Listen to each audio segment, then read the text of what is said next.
Welcome to the You Can Make a Living in the Music Industry podcast from Nashville, Tennessee. I am your host, John Martin Keith. Celebrities, working class musicians, and people who work behind the scenes in all areas of the music industry will share their stories, encourage you, and give practical advice of ways you can make a living doing what you love in the music industry. This episode is brought to you by Edenbrook Productions. Edenbrook Productions is the company I founded to help musicians grow in their craft. Are you a songwriter, but maybe you've been told your songs aren't quite there yet? Or are your songs ready, but you don't feel stage ready? Or maybe music is your passion, but you feel imprisoned by your day job and you don't know what to do next to make your dream a reality. Well, Edenbrook Productions is here to help. We offer consulting services via phone call, Skype, and FaceTime. And for the You Can Make a Living in the Music Industry podcast listeners, we're offering an introductory 1-hour consultation special. Click on the link in the show notes to contact me, and let's get you making a living in the music industry. Hey guys, welcome back to the show today. This week I'm talking with my friend and co-writer Ross King. Ross is a hit songwriter with Centricity Music in Franklin, Tennessee, with cuts by Jordan Feliz, Newsboys, J.J. Heller, and many more. In addition to writing songs for himself and other artists, Ross is a successful sync music writer with multiple placements on TV. We are discussing the value of building a loyal fan base, the pros and cons of having a publishing deal as a songwriter, and 3 things that will help you be successful in music. Please enjoy my conversation with Ross King.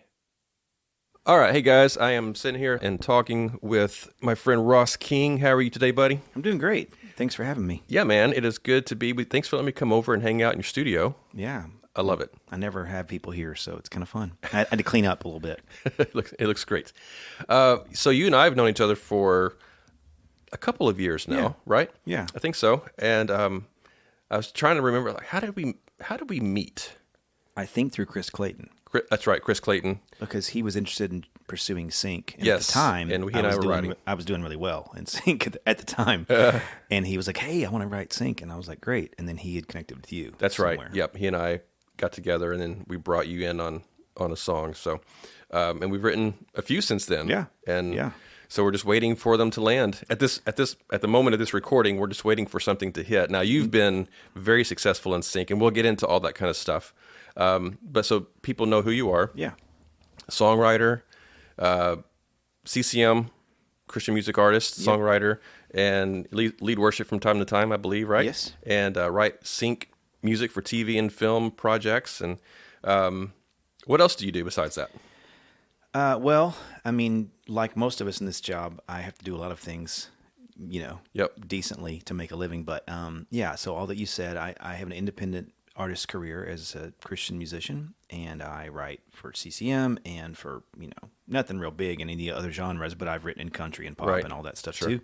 And then in the sync world, I've mostly made, I've had a few successes in kind of like ads type music, and then I do concerts through my artist career, and I do a lot of coaching and mentoring type songwriting stuff. Yeah, where I, have private students or whatever, and I just I'll quickly say I just finished a video course, a songwriting video course that I'm starting to sell too. So it's you got to do a lot of stuff in this job. Yeah, to make it. We'll talk about a little more in depth on that stuff as we go. But let's back up just for a minute here and tell us, where you're from, what got you into music to begin with as a kid, and what where that love came from, and kind of how you progressed throughout your career as we talk about this. Yeah, sure. So I was born in Texas and lived in Texas for most of my life in College Station, Bryan area where Texas A&M is, and I wasn't really a musical kid. My parents love music, and my mom is a pretty good piano player. Like she's played for years at churches and stuff, and she's a really solid musician. And my dad, was always playing kind of old school country and a lot of that kind of stuff in the house. And they always appreciated good songwriting. And so I grew up hearing that sort of thing all the time and being in church and hearing good music there. And when I was about 15 or 16, I got interested in the drums for some reason. And I had taken piano lessons once or twice, very briefly as a kid, and just never stuck with it. I have a very kind of right-brained ADD, overly creative, which is to say, I don't like kind of lines and columns and math, right? So sheet music always bugged me, and I just couldn't really get it. And so I would take piano, and then I would just drop out, and take piano, and I would drop out. But I always loved music, so I'd try choir and whatever. So anyway, when I was a teenager, I got interested in drums, and drums are interesting because they require a lot of like weird motor function stuff, and if you have it, then it's pretty easy to move forward with it. So I kind of had it. I could do all the stuff with my various limbs, that you needed to do. Not well, but I could, make my foot do this while my hand did this, Yeah. And so I started playing drums and got in a band at about 16 and started playing drums in the band. And that band wrote songs. So at some point I was like, hey, I want to write songs. And so I would, but I was a drummer, right? So I would make the guitar guys figure out what I was trying to do, but we did a record, like went to a studio and did a record, and one of the songs was a song that I wrote, and I sang on it, and it was terrible. It was like a love song about something I had no knowledge of, just made up. But the people in our school responded to it, and I remember thinking, oh, people like this song, and they kind of can't believe that their friend wrote this song, and so that kind of gave me the bug, of I think I'm going to keep doing this when I can. And so I got back onto the piano, and again, I'm very nominal at those two instruments, but those were kind of formative for me to start writing. And I went on from there, and by the time I was in college, I had a guitar and was writing all the time and making music. So when you're in college and you kind of hit that stride, you start writing. What is inspiring you to write? Like, what kind of music what kind of songs are you trying to write in college?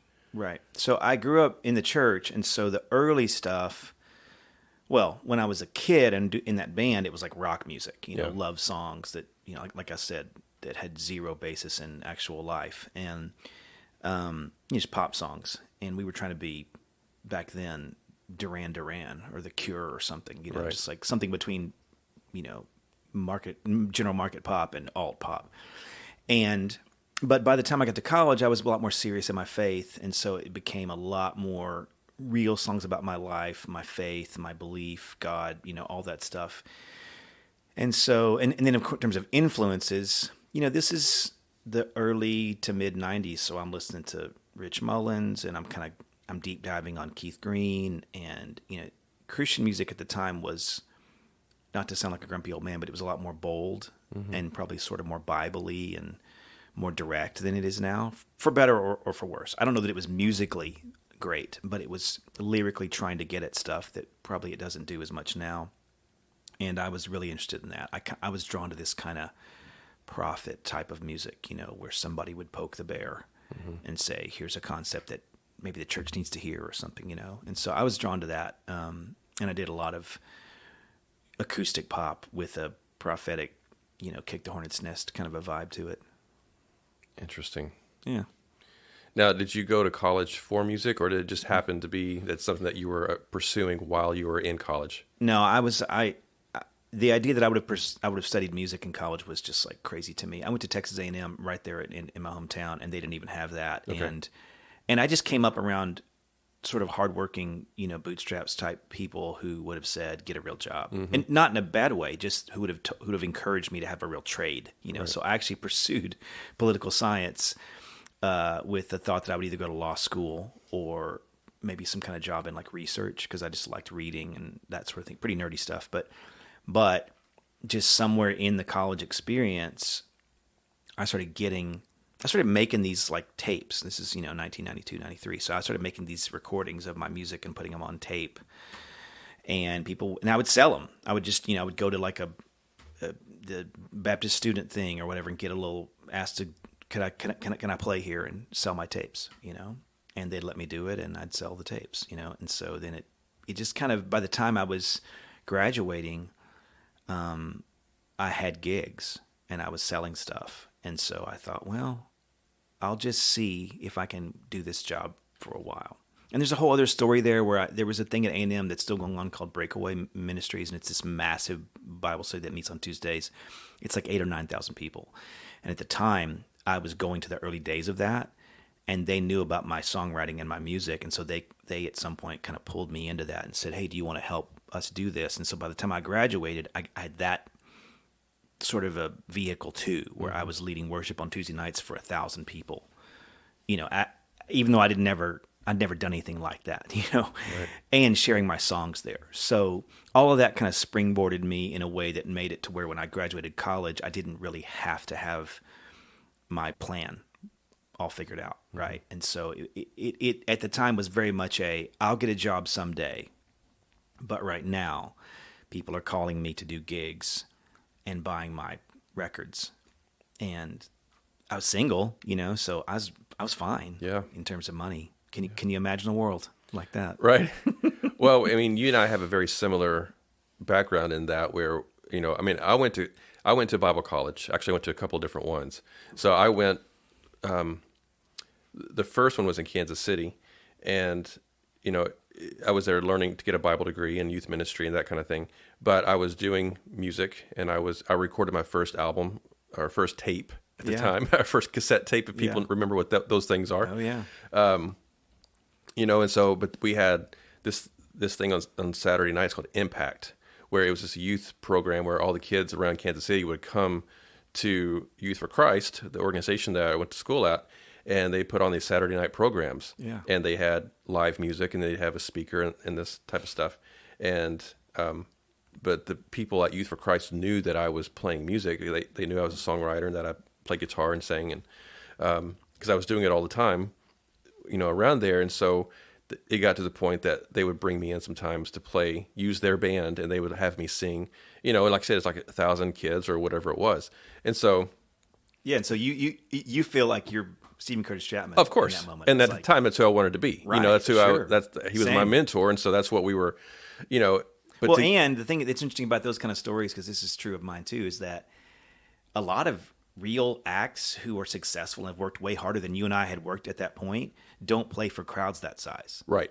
Because they're not coming for us. Right. They're coming for the event, and they were platformed there. Exactly. And so it's weird, because I would tell people by the time I finished Breakaway, it was running 7,000 people, and I'm sitting there saying I was playing larger crowds than 95% of the CCM acts in the world play for. Right. And I had not earned it.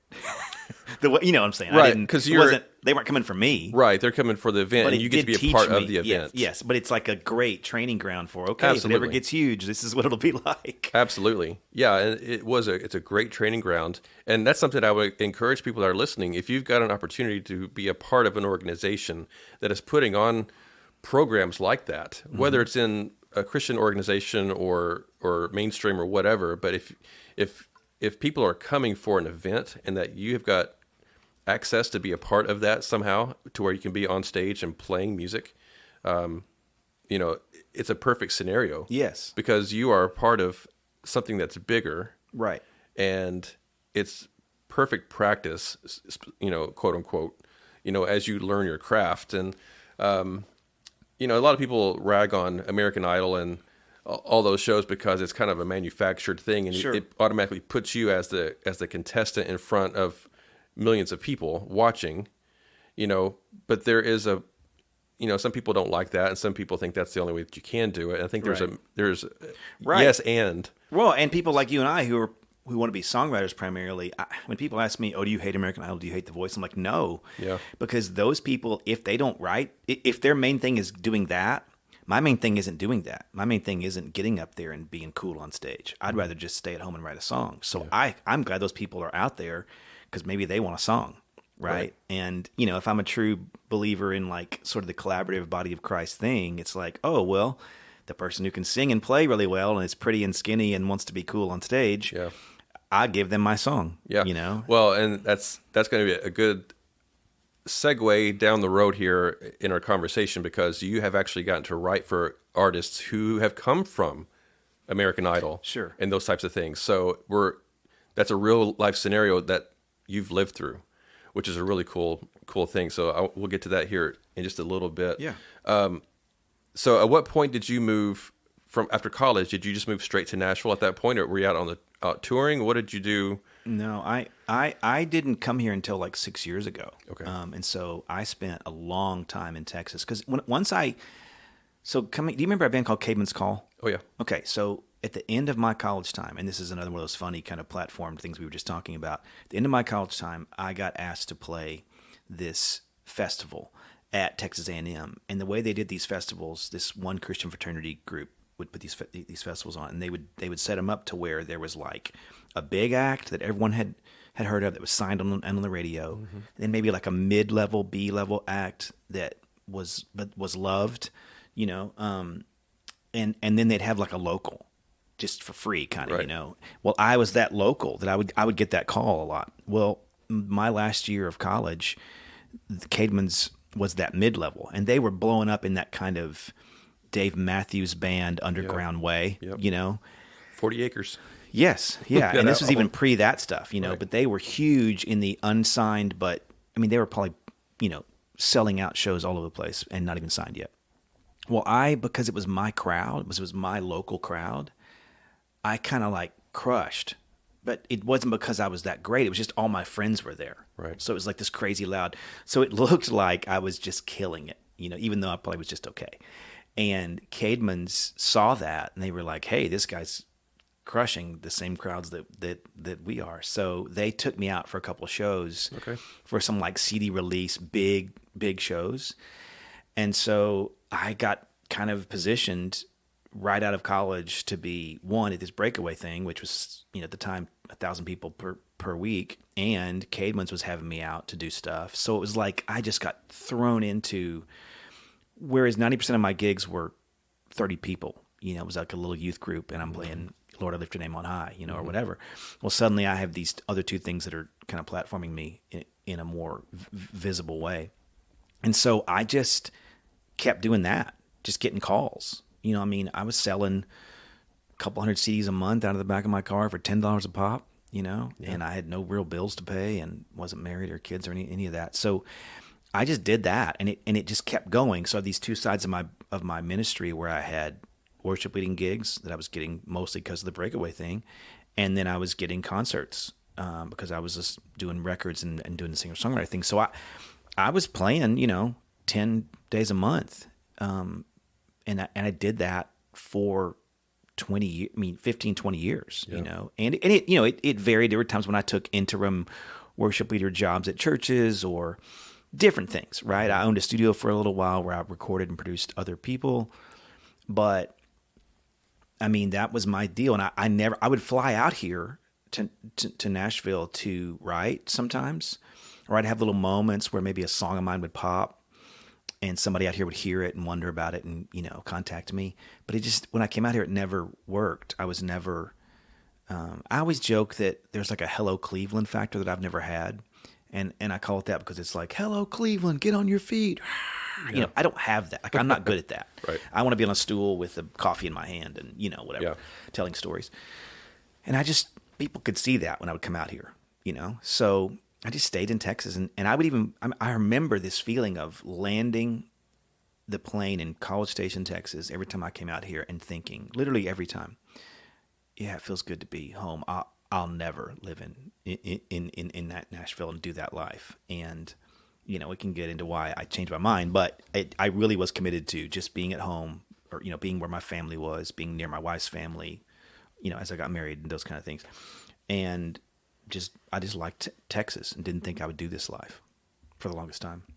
So it's interesting that you say that and that you spent so much time sort of based out of Texas and still touring. Like when let me ask you this, when you were touring, were you touring all over the country? Was it more regional, just sort of in Texas in the surrounding area? Or how far out were you going over those 15, 20 years of... I've been to 40 to 50 states, performing.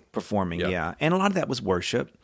And some of it was artist stuff. And this is all pre and just getting into the sort of online age that we're in now. Yeah. So you could go somewhere. I guess this is still true, but you can, when you're indie, you can go somewhere.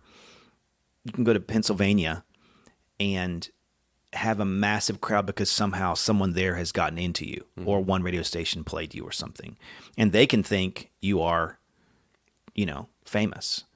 But then you can go to the next town over, the next church over, and they don't have a clue who you are. And so that's a lot of what was happening for me, is I would have little pockets of fans. And, and you kind of alluded to this earlier, but there's this idea that we were talking about the whole idea of, like playing in front of 1,000 people that we didn't draw, right? Well, there's a whole thing about being an indie musician where if you have a tribe that's way into you, then people will come because they trust that person.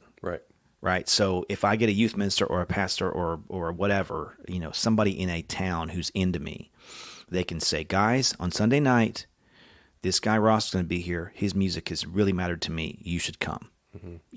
It's free, but he'll have stuff here, whatever.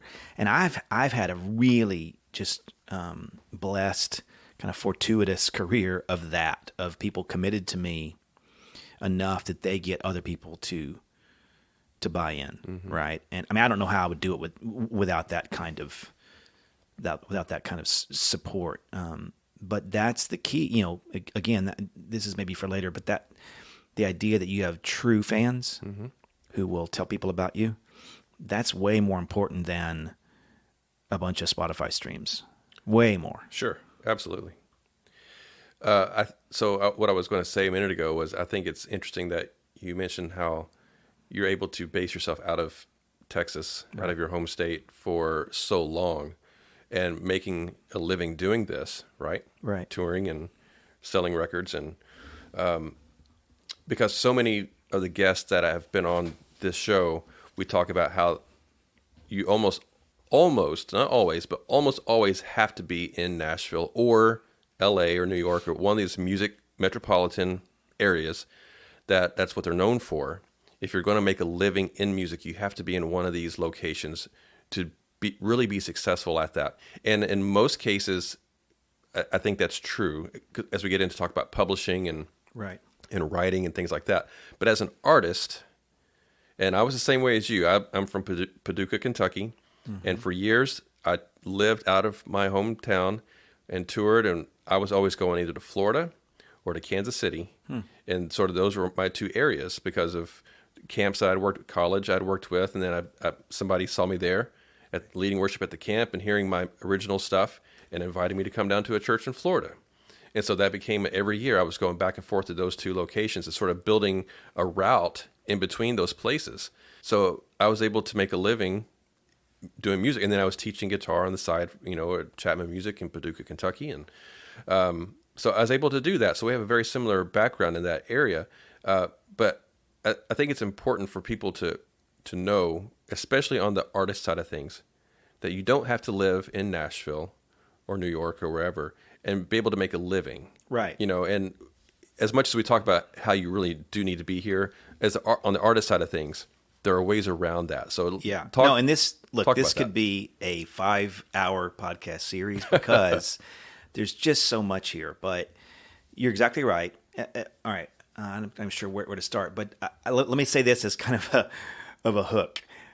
I probably make less money here than I did in my best days there, but some of that's because of the economy of the music business. Yeah. All right.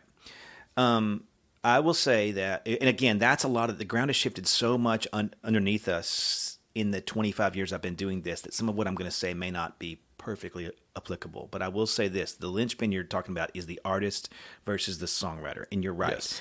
If you're going to be doing stuff that serves other musicians, be where the musicians are. If you're going to be doing something that serves fans, it doesn't matter. Right. Right? That's kind of the way that's the dividing line, I think. And I moved here not because I didn't want to do this stuff for fans anymore, but because as I was getting older and got more children and stuff, I didn't want to be traveling as much. And I didn't want to be public as much. I didn't want to be like, okay, I got to go on the internet and show my face and sell my stuff and, whatever. I didn't want to worry about that stuff as much because, again, that had shifted. When I was 25, there wasn't any internet going on. And so you just made records and there was internet, but it wasn't like now, There was no YouTube, right? I guess social media is the big difference between then and now. But I came here because I wanted my job to be more passive income and less grind. You know, right. And so that's the big difference. But I will tell you this: establishing a tribe of true fans, if you are an independent musician or even a musician period that is trying to have like an artist presence, that's everything. That is the whole thing, is you getting people to be interested in what you do. There's an article that was released years ago, like a blog. I don't even remember who wrote it, but it's called 1,000 True Fans. Go look it up. It's amazing, but it basically just proposes this idea that if you give fans reasons to spend money on you, and they're true fans, they will. And if you honor them for wanting that, you know, by giving them quality things, they will do it. And you don't need thousands and thousands of fans to pull that off, because they'll spend $100 a year on you if you give them a chance to, right? Mm-hmm. So it's a longer story, but the point is, for me, the difference was in Texas, traveling the country, I wasn't trying to like service other musicians. I was getting cuts here and there, but I wasn't trying to do that.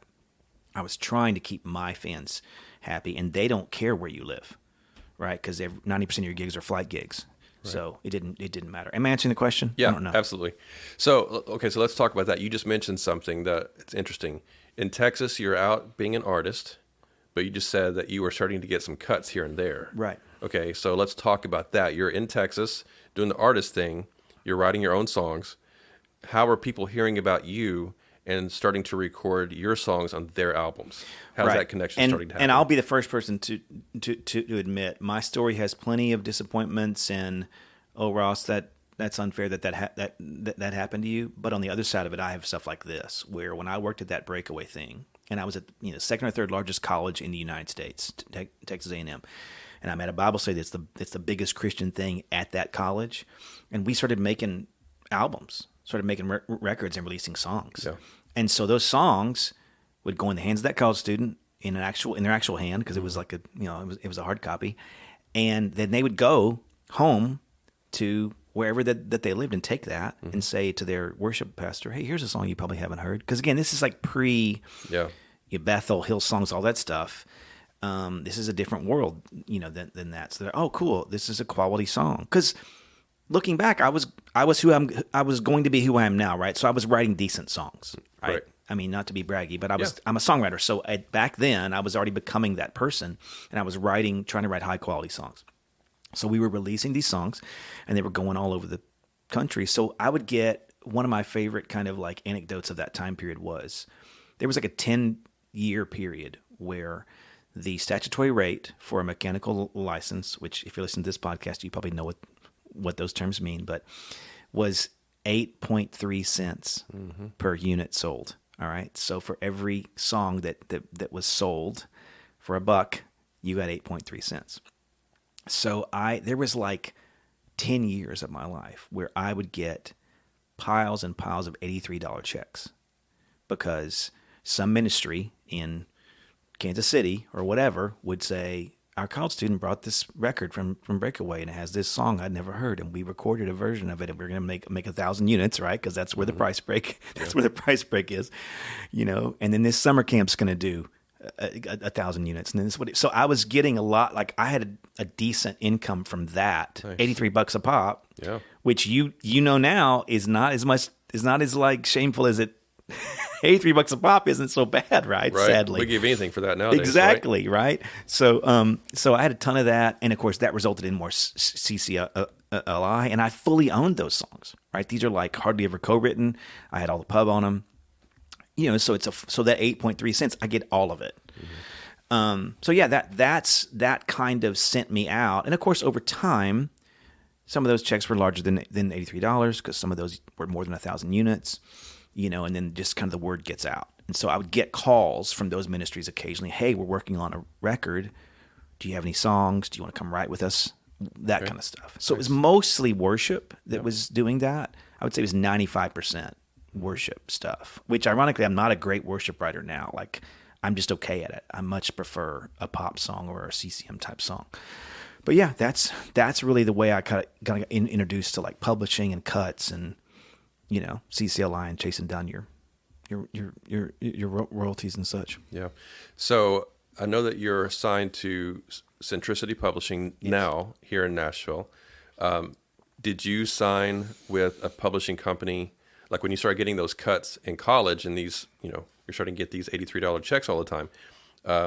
Obviously, you knew what BMI and ASCAP and CSAC, the PROs, were. If you're getting checks, those things are starting to happen. So, well, and this is interesting. And you say that. I probably didn't know what those things were. Like, one of the weirdest things about making a living in the music business outside of one of those major hubs that you mentioned is that you don't really know, and you're kind of too afraid to ask, or you don't even know who you should ask. Right. Like, I remember calling ASCAP to ask if I could become a member or whatever. And every second or third question they asked me, I had to be like, I don't even know what you're talking about. Right. Like, I remember my first pub deal, I wanted to exclude an older song of mine from like a Schedule A, which Schedule A, for people who don't know, is like when they pull in old songs from your catalog for your pub deal and say, we'd like a piece of this, even though you wrote it before the term. Okay. And I remember I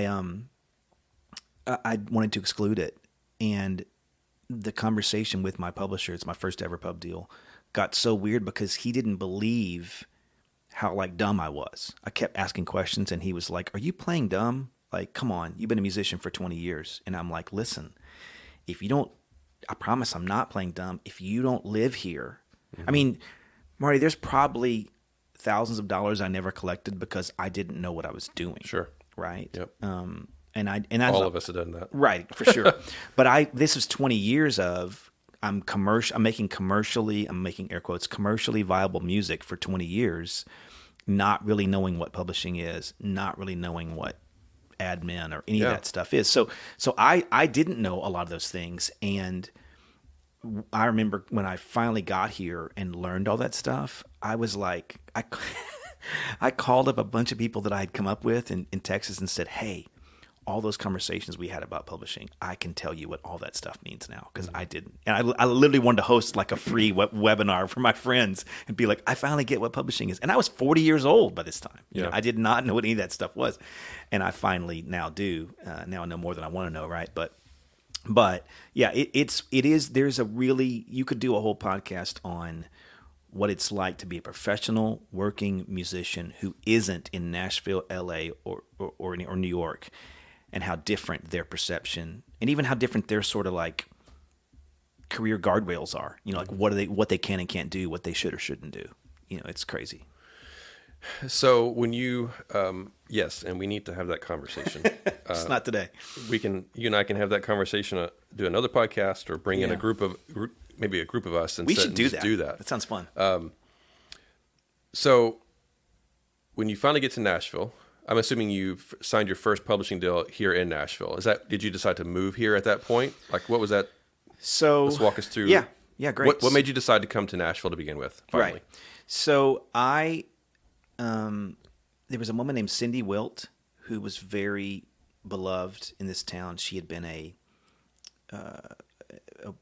VP of publishing at Word for years. She consulted and did some management of people. She kind of discovered some folks like Matthew West and some other folks. She was amazing. She passed away a few years ago of cancer. But Cindy and I met. I had gotten into programming like instrumental music, which is funny because I'm more of a lyric guy. But I just had gotten Ableton Live and gotten interested in programming instrumental music. There's a crazy long story, but I was trying to make a record for my kids, and I wanted to make it all with MIDI, and I'd never done that, so I just experimented and learned how to use Ableton to do MIDI stuff and made this record. Well, in the process of doing so, my practice runs of using MIDI were making instrumental music. So I'd gotten into this kind of like, I'd found some like small A&R, indie A&R people who would promote indie music to B-level cable shows and stuff, right? So I was at a conference where a lot of people were getting together who were indie people doing stuff like this. And Cindy was kind of a breakout speaker there. Yeah. And there was this lunch where you could pay $100 and sit at this lunch, and every 10 minutes you'd get like a speed dating situation with a bunch of people who were famous. Or not famous, but influential. And Cindy showed up at the last second of that lunch when the time was running out and looked over at me and was like, hey, I think I know you. And we had when she'd been at Word, I'd written some songs with other Word writers that I had known. And so she had bumped into my whatever there. And so, of course, the whole table's like, oh, great, this guy knows this person. He's ruining it for the rest of us. And so the time ends, and she's like, let's talk. So she was just starting a consulting development, artist, writer development thing at the time. It was like, hey, I'm looking for clients. Can I kind of beta test on you? I'll give you a discount, and we can try this out. And so I was like, sure. Longer story, I sent her music and stuff, and she, whatever. So that was 2010 or so, and she started getting me rights out here, and I was still in Texas. So I would fly out every 10, 12, 15 weeks and have a 5-day, 2-a-days, all that stuff, where I'm writing and I'm having, lunches with publishers and A&R people and all that stuff. Is she setting all this up for you? She's setting up, and as it goes, I'm getting more of my own context, but she's doing it, and that's part of my payment. And she's sending me briefs, and she's listening to my music and giving me critiques and all that. It was invaluable. I think it was like $150 a month, and it was just invaluable. And sometimes I get really sad, obviously the fact that she passed away, but just knowing that I owe her a bunch of like money, probably, or something, because she did so well. So anyway, at some point in that process, my church, I was on part-time at a church I had planted, and they gave me a 3-month sabbatical. And for that 3-month sabbatical, they suggested that I come here if I could. And so I found a friend who was doing a couple of months of youth camp work, and he said, "Do you want to house sit?" So my family and I moved out here for 10 weeks, and we house sat, and I wrote every single day, 5 days a week. And by the end of that time, I had 3 publishing offers. Wow. Because when you're writing that hard, I was on sabbatical, so I was paid. I just wrote, which there's something to be said for that if you can write every single day and just, and of course, Cindy was curating all that and, kind of getting me all those rights, and I'm building relationships, and suddenly I'm not just, and this is back to our conversation about, being here. Suddenly I'm running into people at Starbucks, right? Yeah, this is the thing that happens. This is the reason that you need to be in Nashville. Yes. If you're not pursuing the artist side of things. Yes. As a songwriter, publisher, A&R, producer, whatever, this is where it comes in needing to be here. And if the artist thing would work too if you wanted to be signed. I just never did. Right. Yes. But you're right. I mean, it just changed everything. So by the end of that time, I had 3 pub offers from what was then Brentwood Benson, which is no longer a company, Word, before it was Word Curb or Curb Word, and Fairtrade, which was merging with Simpleville, owned by Mercy Me. Long story, it doesn't matter. But I ended up signing with Fairtrade, and strangely, I signed in April of 2012, and in May of 2012, my dad died in this accident, and I was literally just starting to work with them. And I remember thinking, oh man, I started getting depressed, and some other stuff was going on in my life that just kind of cratered. And I remember telling my publisher, Mark Nicholas at the time at Fairtrade, hey, you signed me a month ago for a 3-year deal. I may not be the person that you signed now, and I apologize, if I'm not. But anyway, so I wrote for Fairtrade for a couple of years, and a couple of years into that, I realized every time I go out to Nashville, when it goes well, it's like a good news, bad news thing, because someone's like, hey, that went great. Can you write again next week or in 2 weeks or in a month? And I'd be like, no, I don't live here. And they, people weren't really doing Zoom writes. They were doing some Skype stuff, but it wasn't a thing like it is now. And so I would be like, oh man, that's hard because I just had a great week writing with someone, and and you know this, and some of your listeners may know too, but when an artist is writing, sometimes you meet them at the end of their album cycle. And so they're like, hey, I'm turning in the final stuff in the next month. And so if you have a momentum with them, you want to write 3 times that month. Mm-hmm. If and so I would often write with somebody, it goes well, but by the time I'm going to come back, their album cycle's done. And so I just remember coming home after one of the trips and saying to my wife, I either probably need to quit doing this, or I quit going out there, or we need to move there. Because another side story is that at some point in there, I looked at my numbers with Fairtrade, and I was making money back from cuts, but my travel budget, which was also part of my recoup, was eating all that. Mm. So I remember being like, wait, my numbers are what? I was so mad that I wasn't recouped. And they were like, yeah, that's just your travel. Like, you're making your money back. And I was like, oh, I can't do this anymore. Yeah. So that's 2015. I moved from the town I'd been living in for 43 years and came here. Wow. And the rest is history, Marty. Look at you. Now you're sitting in this mansion on that golden chair that I let you sit on. And so, okay, so you got to write for Fair Trade for a couple of years, and now you write for Centricity, right? Music publishing. Yeah. After that first, after the first deal with Fair Trade, did you re-sign with them, or did you decide at that point when that deal was up to pursue a different situation? So it gets into kind of the weeds of inside baseball publishing stuff, but this is the stuff that people want to know about. Okay, great. Though. Well, then I'll say this. I had a 1+2, which means that when you sign a publishing deal, everything is sort of in their, they say it's a partnership, it's even, but come on. They control everything in terms of options. So what happens is you get a 1+2, which is what I got, and it means we have you for a year, and we have 2 more times that we can decide to keep you or not. Okay. You don't get to have the option until the 3rd year is up if we use all the years. But for 2 more years, we can say we want to keep you. So at the end of those 3 years, I hadn't recouped. I had just moved here at the end of those 3 years with Fair Trade. With Fair Trade, and I had not recouped because of all that travel stuff.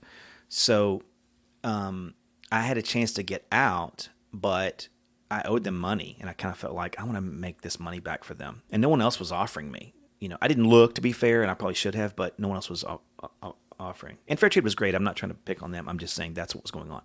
So I re-signed with them for another 1+2, and a year into that one, I recouped. I had a couple of cuts that just kind of popped, and I recouped my whole deal. And full disclosure, nothing against Fair Trade, I wanted out after that. And when my options came up, they did not allow me out. And so at the end of the 5th year, I finally said, look, I fully recouped. Other publishers are interested in me. I'd like to try a different place. Love you guys. It's been great. But it's, I want to try something else. And I'd been building relationships a lot with Centricity. So they let me out. And it was mutual, great, friendship. I'm very good friends with the people at Fair Trade. Have breakfast with those guys a lot. So I went to Centricity after 5 years at Fair Trade and have been there since. Okay. So let me ask you this. What does it make somebody, you've signed a publishing deal, you've been with them for a couple of years, few years, whatever, you're getting cuts, you're recouping, you're making money. Yes. What makes a writer want to leave a publishing company that you're making money with to go work with another publishing company? Like, just in general, is there something that specifically that makes somebody want to do that? Because, like, do you know that they're going to offer you more of something, or like, does that make sense? Yeah, and I want to be careful that I don't sound like I'm picking on No, Fair Trade. I'm just talking about just in general. What makes someone in general want to do that? Well, okay, so I will say what I'll answer your question both from what Ross likes and from what I think a person generally would want. For me, I'm a high change person, and I had just built relationships I was getting a lot of cuts at Centricity. Because you're writing with their writers. Yes, I had and their artists. I had a lot of relationships with their artists. Somehow more than Fair Trade. Okay, and so that felt kind of strange, and I kind of thought, is Centricity going to stop wanting to give me stuff as much if I stay here? And I didn't have as much to lose in that regard with Fair Trade because I hadn't gotten a bunch of Fair Trade cuts. So there's that, and I just like change. But I think there's also, what would make someone want to leave is just to say, hey, I've talked to the writers at my company and this other company, and the writers at the other company seem to act like the grass is greener there. And sometimes you're just wrong. Mm-hmm. But I think in this town, and I'm sure you know this with a lot of songwriters, we do bounce around a lot because I think we just want to see, okay, I've had one publishing deal, and this is how it's been. I wonder what it's like there, because these different companies have different reputations for how they do things. And they have different methods of doing. Like some companies say, we send all our artists to our writers first. And some companies say, we just pick the best songs. We don't really care.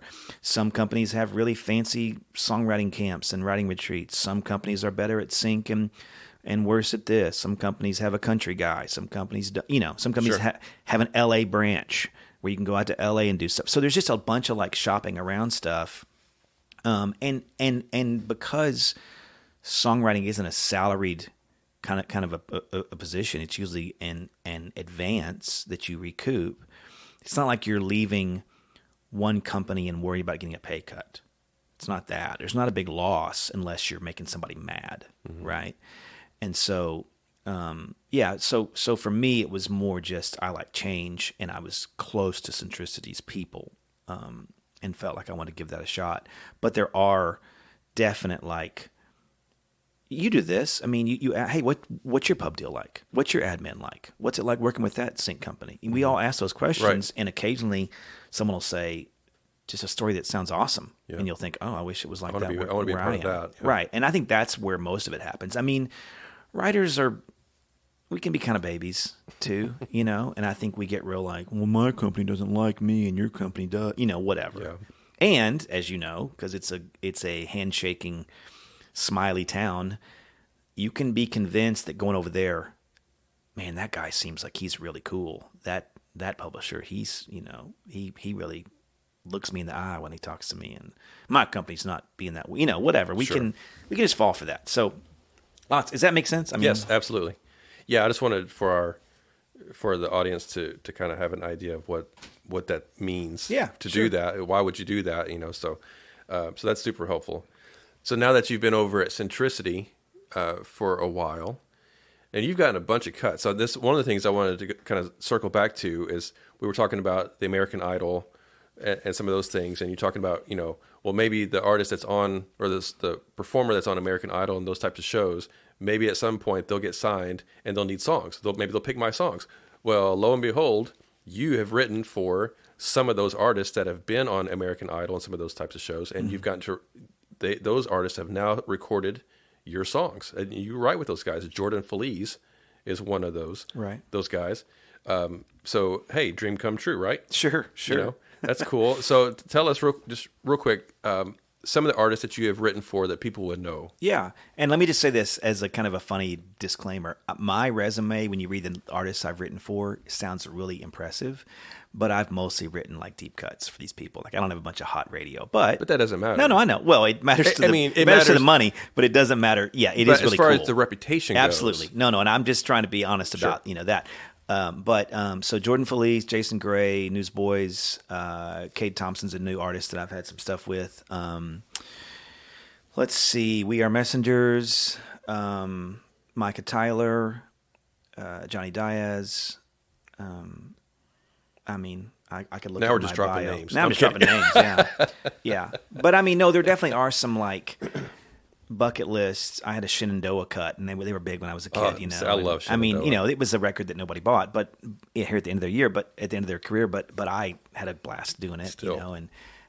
So I've definitely got stuff that I can show you on paper, and you'd be like, oh my gosh, that's incredible. And I'm grateful for it. Of course, it's just that this being here, the veneer of some of that kind of gets scratched off when you realize sometimes that a deep album cut is worth $200 or something. Oh, see, that's where it hurts. And I think people don't know that. That's like I had a conversation with an A&R guy maybe 6 months ago. We were having breakfast, and I won't say where any of these people are, but I was at a breakfast with this friend of mine who's an A&R at a major publisher, a major record label, Christian, and I was writing with one of his artists that day, and he said, "Oh, that's exciting," and I said, "Well, kind of."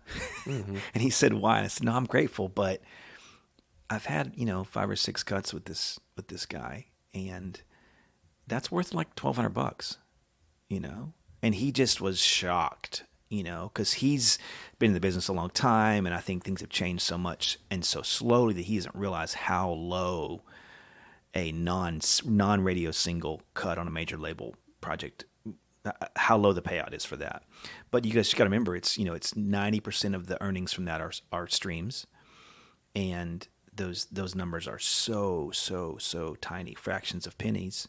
Because streams nowadays are always the singles that everybody buys and listens to, way more than it is the deep cuts. Yes. Well, yeah, exactly. So his true fans streamed that thing, right? But I mean, look, 20 million streams if you're a co-writer with a pub deal is a couple $1,000. Yeah. $3,000 or $4,000 tops. That's what that's worth. Yeah. 20 million streams. That's what that's worth. And people don't realize that. And obviously, no one's putting a gun to our head making us do this job. So I'm not going to complain about it. But that's just me being real. I don't want to be like cynical or grumpy. I love what I do. Yeah. I love what I do. I want to be honest because this is the kind of information that I want the audience to understand. Right. And if anything, telling you those numbers and saying I'm still doing this tells you how much fun I'm having. Right. Like, I love what I do. It's very rewarding. But if you get into this thinking, like I will say this, there was a 3 or 4 year period where I was getting 30 cuts a year, which I don't brag. I'm just saying that's the number that I was getting of like. That's a bunch. It's a lot. That is a lot. And a couple of those years, I didn't even recoup a very, very small advance from that. Right. Out of 30 or 40 cuts. Out of 30 or 40 cuts, because none of them were big singles. Right. And then, as you know, like that, a couple of those same years, I'd get 5 or 6 sync placements, and those 5 or 6 would be worth more than the 23, 24, 25 CCM cuts. Mm-hmm. So 5 or 6 sync placements earned me more than 25 sync cuts if they weren't big radio singles, right, or CCLI, right. And that's part of why. I mean, sync is really fun, but that's part of why I get into it. People like you and I, when we write a sync song, we're not pouring our faith into that. We're not giving it a bunch of our heart necessarily. It's songwriting, but we're not like, it's a different type of. Yes, it isn't necessarily as passion project-ish, right? And so it's still craft. It's a lot of fun, right? But I explain to people, part of why you write sync is to kind of cleanse your palate, of all that, and because when a sync cut fails or doesn't land, I'm not going to cry about it, because it's not like this is a story of my serious walk through depression where Jesus rescued me. It's not that kind of song, right? Yeah. So whereas it's harder, one of the great emotional roller coasters of my job is getting 30 cuts, and the win of that, the psychological win of, oh, cool, that's amazing. And then you see the check. And it's it's this weird little like good news, bad news thing where you're like, man, I'm killing it on paper, and my numbers are, because I brought all that up earlier to say, when I was 30 cuts a year was a really good income. Mm-hmm. And so if you'd asked me, hey, Ross, 2010 Ross, in 2020, you're going to get 30 cuts in CCM. What do you think your life would be like? And I'll be like, I'll be rich. You know what I mean? I'll be just rich. And it was true then. That was true. Even album cuts would have resulted in a decent amount of money. And it's just different now. Yep. So. Yeah, that just doesn't happen that way any longer. Right. What are some of the pitfalls of, I know we talked about this a little bit before we started actually recording, just kind of, the way that the musical world is right now, and especially in CCM. And again, you and I love CCM, contemporary, for people who don't know what we're talking about, contemporary Christian music. That's the world that we live in. Yes. Worship music and as an artist and things like that. But it's not always, and this is true for all genres. This is not just CCM, but again, this is kind of the world that we live in the most.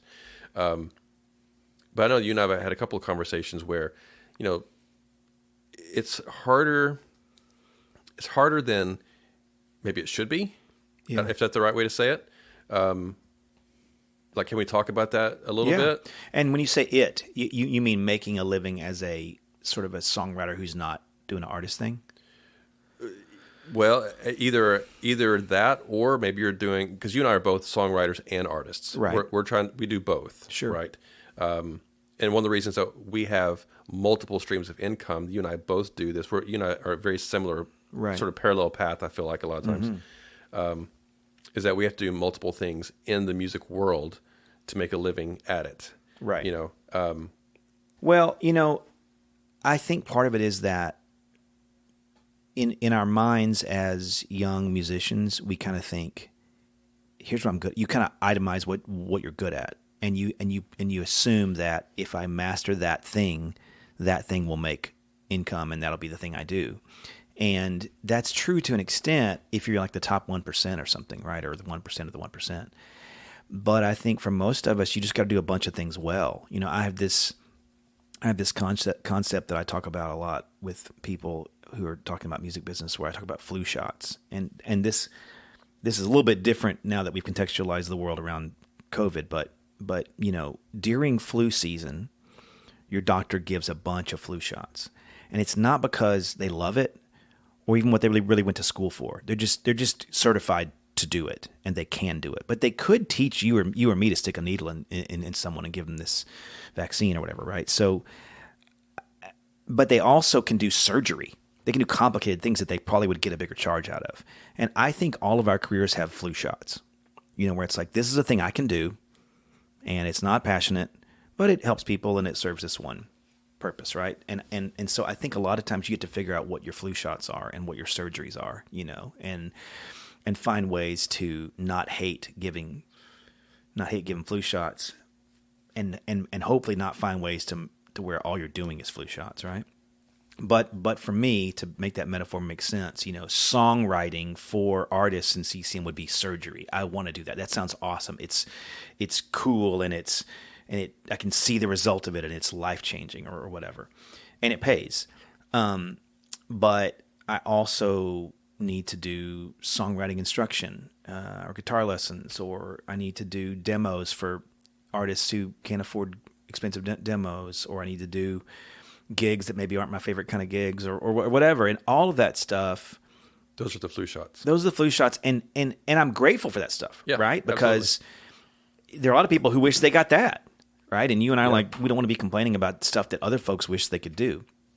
And so, but it's just, there's that balance of, I think the sort of worst case scenario of what I'm laying out is you're so exhausted by flu shots that you're no longer able to do surgery well. Okay, mm-hmm. So I'm so exhausted doing other things that are not creatively satisfying and life-changing. The next thing you know, I look at my calendar for the week, and it's 80% stuff that I'm not even uniquely gifted to do. I just can do, and makes a little bit of a dollar or whatever. And then 20% of the week is actually doing the thing I moved here to do and that I feel excited about doing, right? Mm-hmm. And so what I'm constantly trying to do, and this has taken me way too long and I'm way too old to not have it figured out yet, is reduce the number of things like that pull my energy and my, all of a sudden I'm exhausted from doing this other thing that isn't passive, that isn't long-term, that isn't, it's not exciting to me. And maintain that, hey, I'm also not digging ditches in Haiti. Right. You know what I mean? None of these things are awful. They're all okay. But I don't like that occasionally I'm too tired to say yes to a good songwriting opportunity. Or I say yes to it, but I'm too tired to do well because I'm doing something else. Mm-hmm. I'm sure you have those things in your life. Is that making sense? Absolutely. Yeah. I mean, we all do stuff. And that relates not only in music. I mean, that's just across the board. Absolutely. In life. We all do things that we don't necessarily enjoy, but it pays the bills. Right. And it provides a living for your family. And I say all the time, the most important thing for me to be successful, what I consider success in music as a part of this business, is if I can provide for my family. If I can pay the bills and provide for my family to make a living that takes care of them, then I'm successful. Now, years ago, for me to be successful I was going to be on stage in front of tens of thousands of people in a stadium and, or theaters or whatever it was, and touring and have a tour bus and have a band and lights and the whole thing, all those things that go along with that we see and that we read about. And that's what when you're a kid, that's what you're like, oh man, I want to do that. Right. That's the most visible example of play the guitar and sing. Exactly. Is that guy. Right. And so when those things don't happen to that degree, you feel let down. Right. You're like, or I didn't accomplish that. I failed, and it's not true. Right. And I've had to fight that in my own life to think, okay, you know what? I don't have to be that. I still get to go out and I still get to tour. I still get to play shows and I still get to have an audience. My audience ranges from sometimes it's 8 or 10 people. Sometimes it's a few thousand people. I've played for 15, 20,000 people before and it's amazing. I've played for 20 people and sometimes it's even more amazing than it is for the 20,000 people you got to play with, because it's more impactful because you're more intimate and there's all different scenarios of those types of things. And the percentages on the 20 who will buy your stuff and engage you as a fan, the ratios are way better. Sure. You play for 20, you can get 15 of those people to actually love it. Right. You play for 20,000, you're not going to get 15,000 that love you. Probably. Right. Yeah, most likely. So there's that aspect of it from the artist side of things, quote unquote. Now, from the songwriter side of things, you've had way more success as a songwriter than I have because you got that publishing deal where you're writing with, Newsboys or Jordan Feliz or Michael English. I think, did you write for Michael English? He recorded a song. Oh, okay. Yeah. So, just this huge list, like you said, on paper, it's very impressive. Yeah, and you didn't let me finish. I could have gone for hours, Marty, bragging about people that I... Right. So on paper, like you said, it's very impressive, but then maybe financially it's not as much as you think it should be or that you hope it should be. And the business has changed so much in the past 20 years, 20, 25 years that what we expect or what people nowadays that are coming up in the industry expect is different than what people back in the 80s and 90s would have, have lived through. And now they've seen the decline and they've lived through that. And now new artists and new songwriters, they don't know that life or that world. You and I were in that sort of transition where we saw that. Yes. And maybe experienced it to some degree and then have had to live the majority of it in where we are now. Right. And it's two different worlds. Well, and as CCM is sort of infamous for, they realized that change later than everyone else did. Mm-hmm. And so their response was more dramatic and more shocking. And what I mean is this. When I was coming out here working with Cindy before I got signed, I was writing with songwriters who I still know, some of whom are no longer even signed. And I don't mind saying dollar amounts because I'm not mentioning anybody's names, but they were getting $90,000 in a 3-year, pub deal, $30,000 a year in advances. And those advances were irrespective of if you made it back. Like, in other words, if you had a 3-year deal, every year in January 1, you got a $30,000 check or whatever, if it's monthly or whatever, right? And so those people but that was at the tail end of it making money. So there are a lot of pub deals unrecouped to the tune of like $40,000, $50,000, $60,000, $80,000. I signed 3 years later, and my advance was $10,000. Mm. I mean, so it dropped, to a fraction of what it was because they were all like, uh-oh. Mm-hmm. They kind of realized too late because I think CCM is late, but also our fans are late. So probably our fans bought music longer than the general market did. Mm-hmm. I mean, I still sell CDs whenever I go do shows. I prefer CDs, even now, way more. Yeah, but that's not the way that most of the world works, right? So I think part of this was just the shock of I had friends I'm writing with that are getting 30, 40 grand a year. And again, their deals, and again, not to get too far into the weeds, but their deals were your advance comes every year as long as you have a deal. Well, now most deals at CCM level are at the end of the year, we look at what you've made back, and we don't give you another advance unless you've made it back, or we split the difference or something like that, mm-hmm. right? So you go from deals where somebody could $30,000 a year, if you're frugal, can be a decent portion of an income for a songwriter. $10,000 a year, that's hilarious. That's not even that's a month and a half at the most of my bills, right? So it's just a different kind of a world by a long shot than it was then, and we were around for both of those worlds. Mm-hmm. And the change happened quickly in terms of the actual payouts. The undercurrent of it happened slowly, but that change happened relatively quickly, and so a person could have been fooled a person named Ross King could have been fooled to move here thinking he was going to make a bunch of money. I'm not saying that's true, but it was shocking to me when I got those 30 cuts a year, a couple years in a row, and realized, if they're not big charting radio singles, this doesn't make any money. That was a shock to me. Yeah. So what do you tell the audience? It's somebody who's who's a songwriter who's wanting to get a publishing deal now. Like, what is your advice for that? Yeah, no, I love it. I always start with this. Tell me what you want. Like, take it out of inside baseball. Tell me what you want out of your life and career. And then let's talk about if a publishing deal accomplishes that, right? Because if it's, I want, like for me, the reason why I have a publishing deal and haven't quit doing that is because I'm not very organized. I'm not a good networker, and I hate admin.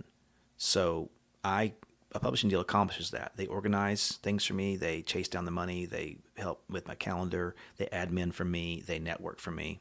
I still have to do some of that, but I'm saying they hold my hand. If I had said, I want a publishing deal because that's how you get cuts, that isn't true. That is not true. Publishing deals don't get you cuts. Now, they don't guarantee you cuts, right?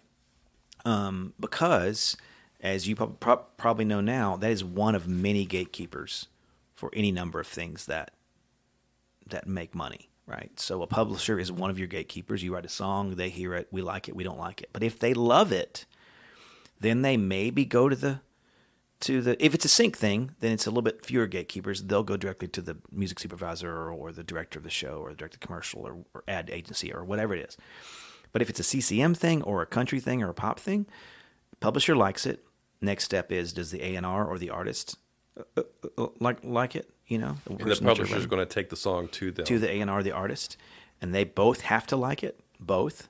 Because the A&R can push it, but if the artist hates it, or the artist can love it, A&R can hate it, whatever, they both have to at least agree to it. Then the radio team of that label has to say, we think this will be a good choice. If it's a radio. Before they record it? Not necessarily before they record it, but depending on their strategy. Are they trying to do radio singles? Are they trying to just get album cuts? Yeah. But in today's 2021 world, they're going to start with, would it be a single? If not, they're going to put it in another sort of silo, another sort of subcategory and say, okay, this isn't a radio single, but we're gonna pay for you. We're gonna help you to record this, right? But there's an asterisk beside that because we know it can't make a whole lot of money. And they may have some other little sub thing like, it's a Valentine's love song. We're gonna push real hard for Valentine, whatever, But if it's not radio, they push that off to the side. If it is radio, then they say, does the radio team at the label like it? They think they can push it to radio. Well, then if they love it and you record it, you still got maybe somewhere along that process, the artist writes a better song, or the producer that they're working with writes a song with them, and that producer wants to push their song on things, and that changes the whole trajectory, right? And then you have, does the radio station want to play it? And then you have, is the public responding to it? So there's just all these, there's 7 or 8 things there, right? So if you think a pub deal gets you through all those gates, do not think that, right? Your time is just as well spent getting to know artists, getting to know the record label folks, whatever else. So I just say a pub deal is helpful in all those things, but it is not. If you think a pub deal means cuts, that's not true. Does that make sense? Yes. And that's not me downing my publishers. My publishers are awesome. That's me saying that's not really what they do. Yeah, so let's kind of go into that a little deeper, though, as far as you say, okay, that's not what a publisher is really. That doesn't guarantee cuts having a publishing deal. Right. But for the most part, publishers are the ones who are pushing the songs to the artist and to the producers, to the A&R, to get them cut, to get an artist to record your songs. Mm-hmm. So if you're not signed to a publisher and they're not doing it for you, that means that you, as the songwriter, have to go try to build a relationship with an artist specifically. And let's be honest, we're not going to get in and to hang out with Tim McGraw or Michael W. Smith just because, hey, I'm going to call him up and say, hey, I'm a songwriter and I want you to record my songs. Yes. And we talk about this all the time. This business is a relationship business. We understand that. But, we don't have they're sort of gatekeepers to a certain extent. They can get your music to places and to people that you can't do normally on your own. Mm-hmm. So if you're not going to sign a publishing deal and they're not going to do it for you, how do you tell people, how are you going to get your songs to either the producers or the artists so that you can do it yourself? Does that make sense? Sure. And look, all these lines are really blurry because you could say, Ross, tell me which cuts your publisher got you cut. And you could say, well, they arranged this first right with this artist. We wrote a song that we didn't like. And then we wrote 4 more times. And then they introduced me to their best friend who's also an artist. And then I wrote a song that got cut and made a bunch of money. And you go, okay, well, the publisher didn't really do that, mm-hmm. but I would have gotten there without the publisher. So there's a lot of that stuff. But now we're also talking about a world where people are getting signed from TikTok and YouTube. Yeah. So, and you and I both can roll our eyes at that, but that's another kind of The Voice American Idol situation where I can't do that. I can scoff at it, but I don't have the whatever it is to go on YouTube or TikTok and convince people to buy my stuff. Or if I do have it, I don't want to try. I don't know about it, and I don't, Yeah. And so they do that. They do help you. And if you're not going to have a publisher, then yes, it's a different kind of work. And I guess theoretically it's harder. But it's more to me that I see it as a certain kind of work, that there are traditional channels by which this stuff works. I have a friend, his name's Tyler Ward. He's kind of the original YouTube star in terms of music stuff. Years and years ago, in like the first month of YouTube, he did a version of We Are the World right after there was this kind of remake of We Are the World. And he's just now this like, he's in his 30s now, so he's less cool, right, I guess. But he has a massive following. He's never signed a deal. He's huge in Asia, whatever. So and Tyler just like had the sense to put his finger on the pulse and see this. And he's really talented, by the way. He's extremely talented. But most of his career has been covers. And he's a really good-looking guy and very good on camera. And those things all matter, right? So there's all kinds of channels. And so I guess I would just say it's all like I have a very unique my cocktail of skills is what it is, and that's partly that I write for other artists. It's partly that I have an artist career. It's partly that I like writing things like kid music, which kind of trained me to write sync music, which influenced my artist career because I got hookier with my artist music, on and on and on, to where if you took my entire royalty income, you would have kind of an 80-20 or a 90-10 type principle where 90% of that income is because I have a publisher. Or, sorry, not 90% of those songs are because I have a publisher. But that 90% of the songs maybe only represents 30 or 40% of the income. And then the 10% of the songs represents a lot more of the income. And it's stuff like, I knew the guy. Right. Like I have a song, I won't talk a lot about because I don't want to jinx it, but I have a song that I wrote by myself that I did on my artist stuff that I wrote intentionally for me, ignoring all the CCM rules. And it's right now being talked about for being a radio single with a major CCM artist, right? Okay. And if that happens, that's more money and more notoriety, more whatever else than I've had on anything I've had cut. And I wrote it outside of that system by myself, for myself, with zero regard for CCM, right? So but you can't predict that at all, right? So it's just hard because, yes, a pub deal is great, and I'm so grateful, and I hope they don't cut me from my deal. But there are people who are awesome at this who don't need one. And so I guess what I'm trying to get at is don't feel like you have to have that to make it.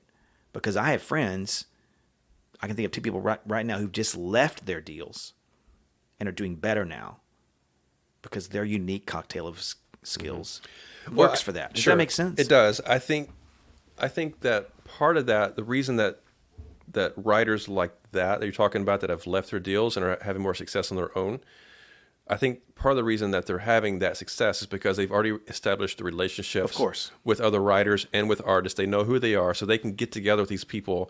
And it's like, it doesn't matter at that point. Yeah, and what you're implying is that they wouldn't have gotten that far without the pub deal. And I agree. I'm simply saying that I'm not that kind of artist that would just leave a pub deal because I'm worried about admin and organization and finding out that I forgot to sign something or send something in or missed an email, right? I just mean that, again, I'm trying to say, Marty, is not that pub deals are bad. I'm trying to encourage people that if you have time and effort and wherewithal to chase down how to do this without it, do that as long as you can, because then you control and have autonomy and all that. But again, I start with when someone says, should I get a pub deal? Should I seek a record deal for my artist thing? I always say, what is it that you want? What's the outcome that you're looking for? And then let's talk about if a record deal gives you that outcome, because you and I both know that a record deal in 1998 was a lot more essential to success than a record deal in 2020. Sure, as an artist. As an artist. Yeah. And a pub deal, I don't know if that's true. But, I always just make this joke that, this, as weird as he is, this little Nas X story is kind of a classic example of Old Town Road happened pre-record deal. That guy had no record deal when Old Town Road's hit, and how I don't know the exact ways that there's a bunch of algorithms that are at play in that story, but that happened without a record deal. I can only imagine was a massive thing before Ain't Mercy Me got signed. When they got signed, it became a more massive thing, but it was doing great before that. Yeah, stuff like that. Yeah. I'm more just trying to encourage that it's possible. Exactly. And not to believe the lie that these gatekeepers in the ivory tower control it all. Sure. Because in the age of YouTube and TikTok and all that, they just don't. Yeah, as artists, the independent artist nowadays is way more successful. YouTube and TikTok and all these, platforms have just opened up the gamut for anybody. Absolutely. Anybody. Doesn't matter if you're talented or not, to be honest with you. But the ones that are really do have a lot of success. And we know that record labels are always looking at artists who are on those platforms. And they're signing artists because they're having success on their own. Yes. That's really kind of like a main way that that's done nowadays, I think. And it's like the Voice American Idol thing. It's sort of the next step in that process. Yeah. That they got there this different way that you and I would maybe call a non-traditional way. Yeah. And it was American Idol and The Voice, and now it's moved to, they're signing major label deals to TikTok and YouTube stars. Yeah. As far as songwriting goes, it's less true in that world. It's less true in that world for the traditional, going to write for country pop, Christian music, whatever. Absolutely.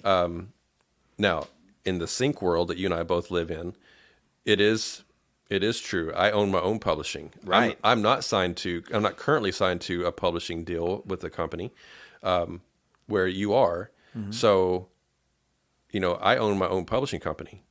And so, I can go to a sync agent or to a music supervisor directly and pitch my stuff. Yes. And if it gets placed somewhere, then I own all of my own publishing and my writing. And you have the negotiation power of saying, if you'll pitch this for me, I'll sign a one-off song deal and give you part of the pub if it lands. You can do those things, right? Yeah. You have these sort of and that I think the one-off deal might be.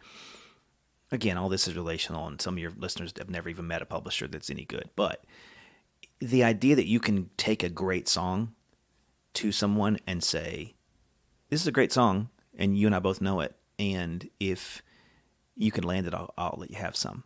Right? That's kind of a middle ground, I think, between a traditional pub deal and just an indie. And I have friends a lot of those friends I talked about were at Centricity or somewhere else and have left, but still come back and say, hey, I wrote this song. You guys want a piece of this? Mm-hmm. Because then it motivates the publisher.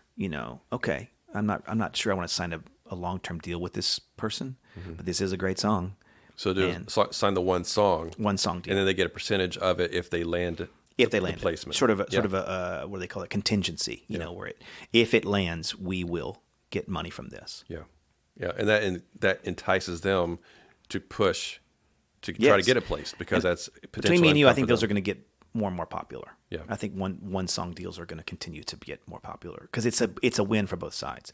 The publisher doesn't have to say, "Oh, I got to take care of Ross or Marty for an entire year and worry about them or whatever," but they can say, "This is a great song. I do think it'll land, and I'll push it hard, knowing that I, the publisher, will make some money off of it if it does. And that's what a lot of your sync companies are doing, is they're taking some master from it, for pushing it for you or whatever.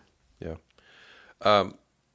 Man, this is so good. Like it's too much. We could just sit and do this for hours. Yeah. I love doing this stuff. This is going to be a 6-part episode. Yeah. Sometimes I end up breaking these into like a 2-part episode, but I don't think we're going to have to do that. It's just too good. Have I missed anything that you really want to cover? No, I don't think so. We were talking just about the difficulties of the business. And I mean, the one other thing I probably didn't say is that I always tell people, be good at lots of stuff if you can be. Yeah. And you're a perfect example of this, is that you can do a vocal demo for someone. You're a good enough singer to just sing for someone. You're a really good player. You produce well. You write well. You can lead worship. I have a friend named Joel Vaughn, who he and his wife, he's an artist at Dream, which is a label, but it's not like a full label situation. It's a sort of non-traditional. But Joel, he leads worship. His artist career is more like CCM pop. So he makes some money on radio because Dream pushes his radio, but he also has a shirt heat press where he makes his own T-shirts. Yep, I did it all. His wife is an incredibly good lyric video graphics type person, so they do all their own of that stuff and do it for other people. Just on and on and on. And so Joel's one of those guys who I will call and say, "How do you work this widget?" And he always knows because he's mastered. I'll be good at lots of stuff. So I can do the thing that I want to do. Like back to the flu shots thing, but this is kind of the next step of, what if you can learn to enjoy a bunch of things? Right. Like I do songwriting coaching and mentoring, and I really enjoy it.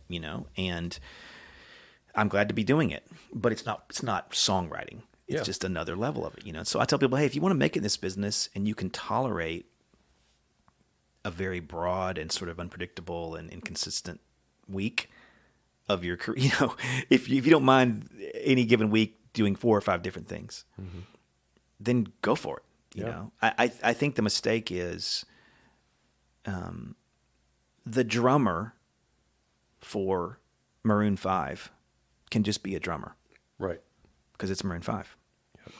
The drummer for probably a couple of really big CCM bands can just be the drummer. Most of the time, just being the drummer is not enough. Not because drummers are bad. I'm picking on that. But when you and I were kids, there were session guitarists in CCM making good money as session electric guitarists. And they that one person played on pretty much everything. There's a couple of guys that played Jerry on McPherson, everything. all those guys. Yeah. They had cartage, which if they don't know, they can go look up cartage. But they had somebody who would cart their stuff in and bring their gear. Their gear was stored in a storage unit, climate controlled. And every time that they had a session, this truck would pull up and bring all this gear out. And Jerry would just walk in. There'd be a big case full of guitars and amps and pedals. And he'd get paid several $100s for that session and do that every single day of the week and make better money than you and I make for doing one thing. Now, they did it really, really, really well. Yeah. But mostly, I would say the age of a session musician who just does session work is probably close to being done. I mean, that's over for the most part. For most people, yeah. Yeah. Unless you're the musician who's still in it. Like if you've been in it for a long time, you're going to probably have that for the rest of your life for the most part. But anybody that's kind of where we are or coming up underneath us, that's going away. I tell people there are 3 ways to be really successful in the music business. If you're in the 1% of the 1%, which none of us can control, that's, you are just that talented or some kind of a thing happens where you just, and all this excludes just God does it, okay? But, on practical level, 1% of the 1% in your talent, you're the best bass player in the world, whatever. 2, you're a part of something big. So you're a part of Hillsongs, and it gets big. You're a part of Mercy Me, it gets big. And 3rd is do lots of stuff. Be good at lots of things. And that's the world you and I have chased, is that we call ourselves singers and songwriters and musicians, and that's mostly it. But there's a bunch of little tiny subcategories in there that are monetized at varying levels to make us have a decent income. Yeah, and that's where I'm always telling people that's where most people nowadays have to live. You have to gig economy, right? You have to do lots of things to say that you make a living in music. Right. And there's nothing wrong with that. No. I think it's trying to take, I don't know if it's a stigma. I don't know. That's probably not the right word. But just trying to get people to understand it's okay to do lots of things. Yes. There's nothing wrong with that. It's like, you don't have to be just a singer or just an artist or just a songwriter. Those are things that those are the things that we've always strived to be, and what most people strive to be, because that's the assumption. Right. Right? But it's not the reality. Right. And it's back to my question of what do you want? If you say, well, I want to do is just write songs, then I'd say, okay, you're going to get the best pub deal, try to get the best pub deal that you can get at the best label you can get, the best company. Because if you're just going to write songs, you better be like amazing at it and have an amazing team and all that. Mm-hmm. And if that's the case, I'm going to warn somebody, okay, let me hear your songs. Mm-hmm. But for me, I'm like, no, I want to make music and I want to spend time at my home with my family. And I have a list of currencies that I'm trying to, get. And you're the same way. And so for my specific desires, a pub deal is a good and right choice. Yeah. Yeah. May not be that way for everybody. Yeah. What would you tell people, someone listening that is wanting to be a songwriter, they're wanting to get a publishing deal? How do you approach a publisher at this stage in life? This is you haven't signed one yet. Like, this is your first time you're trying to get one. How do you tell somebody to reach out and to contact a publisher and to make that initial contact? I'm not sure, honestly, how to answer that question, because I never had to do that. In the sense that I never showed up in someone's inbox, unprovoked and said, give me a pub deal or here's my great song. I was able to, there were go-betweens. And I would say if there are go-betweens like my Cindy Wilt situation, there are people who, and you need to research, make sure they're not thieves, but there are people who will serve as that for you, who will writer development people. But I'll say the good news is, when I started doing this, 20 years ago, having a publisher listen to your song was a favor to you. Like, they did that. It was, oh, good. And now it's not really like that. I mean, I think music is so competitive and all these companies are trying so hard to make ends meet that when I show John Mays at Centricity, the head of A&R, and I show him a song that I like from someone he's never heard of, he thanks me. He doesn't say, oh, he doesn't roll his eyes. He may not love it but he will say, oh, Ross, you like this. So I would just say this: make relationships with the people in the middle before you try to chase down the publisher. Because, look, Marty, if I tell you this is a really great song that I have written, you're going to love it. Or I tell you this is a really great song I had nothing to do with, you're going to love it. You're more likely to believe that second story more than that first one, because sure. I don't have a reason to show you the song that I didn't write, except that it's just awesome.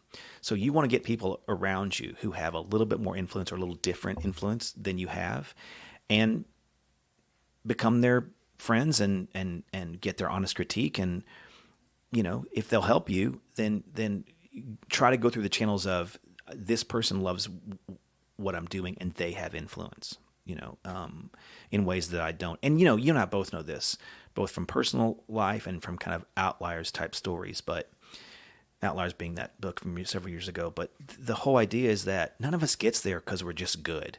That's not the story. Ross, you were so good that now you're sitting in your house collecting royalties. That's not really the story. The story is, I was pretty good, and I met this person, and Caveman's Call saw me at this thing, and Breakaway let me lead worship, and my dad knew this guy, and whatever, yeah. And then I met this guy, and then I met this guy. So there's all those stories. So I would say just, as much as you can, get to know people who are doing it, and in a genuine way, invest in them. And if you're good and the person's not unhealthy, I want you to succeed, Marty. I don't feel threatened if you succeed, right? I guess there's a scenario where you and I can both be going for the same exact cut, and we might be competitive. But for the most part, I want you to succeed because you're a nice guy who I like, and you feel the same way. That's why we're doing this, right?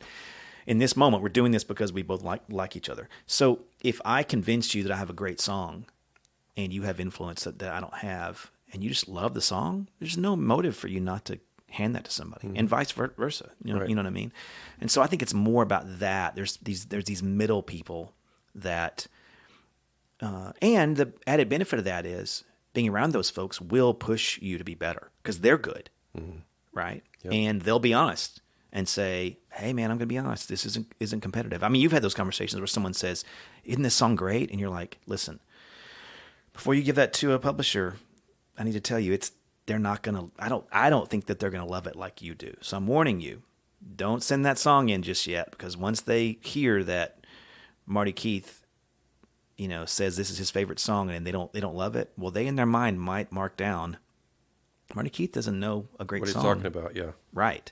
So just those kind of relationships are just helpful. And I think I also just encourage people to keep in mind that you and I both have plenty of stories where the least cool thing that was on our list in terms of like cool things paid the bills the best or fulfilled our hearts the most. Mm-hmm. And this isn't like I'm not trying to like give like a moral of the story that says, don't try to be famous because it's empty. It's not that. There's fun stuff about getting cuts and things, but I have had so many wonderful moments in my career where I did something that nobody will ever know about, but it either paid a ton of my bills and I was surprised at that, or it just blessed people and made me feel really valuable and really used by the Lord and really, oh man, what I do matters, right? And you know this. I mean, and so I just always try to remind folks what I try to remind myself, which is don't buy that lie.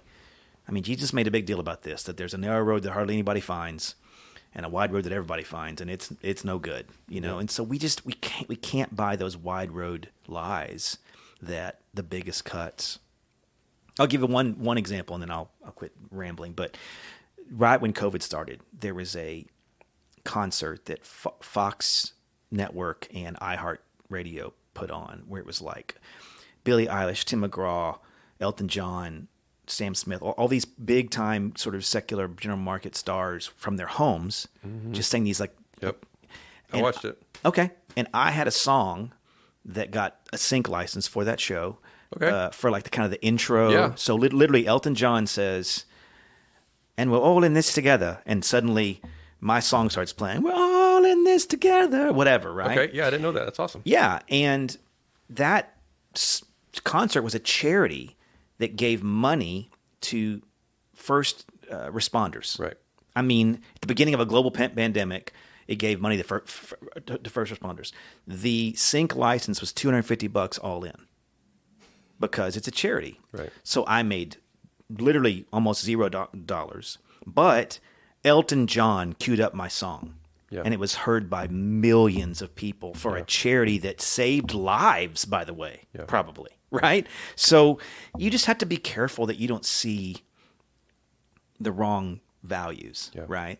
And we've got stories like that for days. Yeah, that's fantastic. Yeah. Well, congratulations on having a song on that. I remember that. I like the joke that Elton John opened up for me. Right, it's not entirely true. But at least he got to announce your song, so to speak. Right.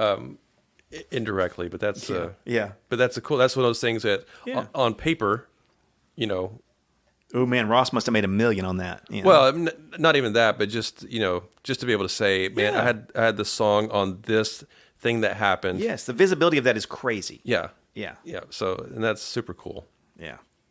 And sometimes those things are more valuable than the money that you would have gotten from it. Right. And even take out the fame of it, of the whole exposure. There's times whenever I've written some kids songs for homeschool curriculum that have helped kids memorize scripture all over the world. That's cool. And those are really cool. And they've paid some of my bills, but nobody would think that's But that's what is so cool about music, making music as a living. Yes. Again, and that's one of the things, that's the purpose of this podcast, is that it's not about just the big time artist, the big time songwriter, the big time producer.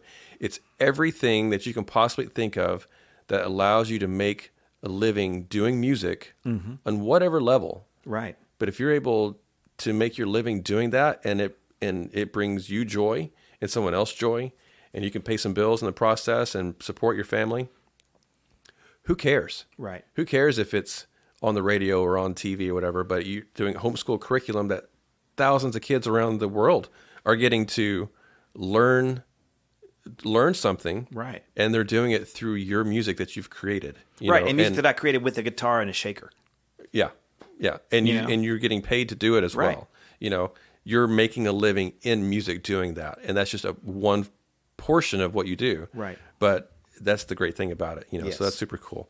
Real quick as we wrap up, the songwriting program that you've created. Tell us about that. Yeah, so briefly, for about 5 years, I've been teaching one-on-one students in a couple of college classes and webinar-type classes that I've taught. I developed this curriculum, and one part of the curriculum is called Tools, Not Rules, and it's basically just how to finish, because I've found, and I know you'll understand this, most songwriters don't struggle to start. They struggle to finish or to feel finished. Yep. And so this is basically me compiling, 25 years of writing and 5 years of teaching, to say, here's how I finish when I can't, and here's how I make a song better, and here's how I edit and tell myself I'm done and feel confident. So the sort of creed of the thing is awareness and authority. I want to be aware of how good the song should be and how good it's not, and aware of how good it should be for this medium and whatever else. And I want to have authority to decide,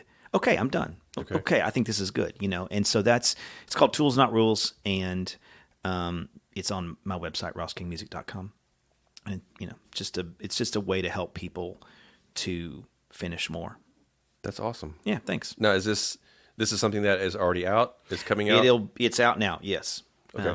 Just go to rosskingmusic.com/tools, not rules, and there's a little intro video you can look at there. And we'll make something happen. Yeah. For people that are listening that are wanting to be a songwriter, you're a novice songwriter, or you're maybe, it doesn't matter where you are, because all of us, even as professionals, we all get stuck. Oh man, right? Yeah. It doesn't matter where you are. I mean, that's just part of the process. Right. So anything that is helpful for any of us to kind of get over those humps and over those roadblocks that we deal with as a songwriter, man, I'm all for it. So if you're listening and you need some help with that, then I would strongly recommend Tools, Not Rules. And the reason why I do that, just so you know, the reason it's called that is because I don't like when I go to songwriting stuff and they're like, always do this to make your chorus better. I'm like, that doesn't work. Yeah.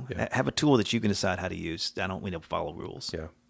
That's cool. Yeah. Well, last thing, any final pieces of advice, do's and don'ts, for anything that we've talked about that would be helpful for co-writing and honest critique will get you farther than most things. Okay. You know what I mean? I think you would agree with this, but I remember years ago, a good friend of mine said, I was just starting to make music, my tapes, and I said, hey, what do you think about my new stuff? And he said, Ross, I like this, but if you weren't my friend, I wouldn't buy it.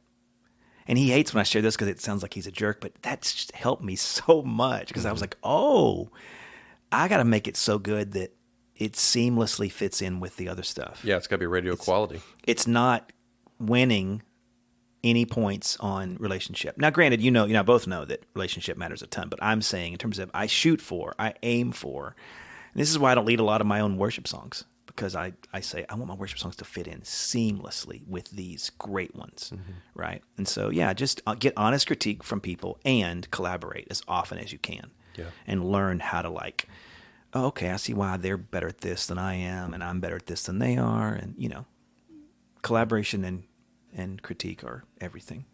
That's awesome. Yeah, thanks for having me. Yeah, thanks so much for doing this. This has been awesome. And again, I know we could talk for hours on this stuff. And but I'm super grateful for your time and for your expertise in all of this and sharing it. And hopefully people that are listening will take it and run and put it into practice into their careers. And hopefully, maybe someday they'll be on the podcast. And I remember when Ross King told this story, and that spoke to me and helps me where I am now. So I look forward to that happening. So awesome. Thank you, man. You're awesome. Marty. Have a great day, and we'll talk to you soon. You too.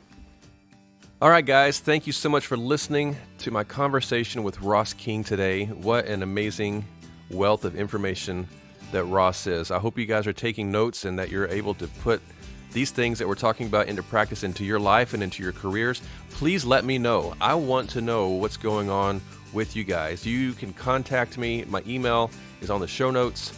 So please look that up, and you can reach out to me. I'm on Facebook, Instagram, all that kind of stuff. At John Martin Keith on Instagram, and on Facebook page, You Can Make a Living in the Music Industry. So please let me know how things are going. Send me a message or an email or an Instagram message or something like that. Please be sure to subscribe to the podcast and let your friends know about it and ask them to subscribe to it. That's how we get the word out about this thing on the platforms that you guys are listening to this podcast on. So please be putting it out there. And thank you guys so very, very much for being a part of this journey. Thank you. Have a great week and look forward to the conversation coming up next week. Remember, Edenbrook Productions is here to help if you need consulting services via phone call, Skype, Zoom, or FaceTime. Be sure to let us know how we can help you begin to make a living in the music industry.